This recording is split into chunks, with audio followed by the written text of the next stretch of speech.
18 থেকে 22 তোমাদেরকে আমি একটা কথা বলি ভাই, জীবনের গুরুত্ব তোমরা যদি এই বয়সটাতে না বুঝো তাহলে আর কখনোই বুঝবা না।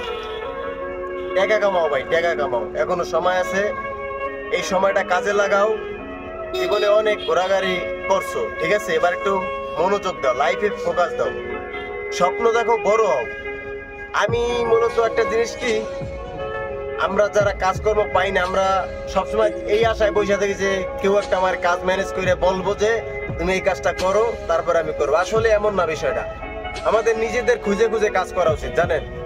যারা বসে থাকি আমরা আসলে নিজেদের সময় অপচয় ছাড়া আর কিছু করতে পারতেছি না। জীবনে সব থেকে বড় লস এইটাই, আমাদের নিজেদের ব্যক্তিত্ব বোঝা, নিজেদের সময়কে কাজে লাগানো বা নিজের কেরিয়ার নিয়ে ভাবা। কিন্তু আমরা কি করি, আমরা প্রেম প্রীত এটি করি, এটি করে শেখা মেখা খাও তোমরা। আমি তো প্রেম প্রেম করি না, শেখা মেখাও খাই না। তো ভাই 18 থেকে 22 লাইফে ফোকাস দাও ভাই।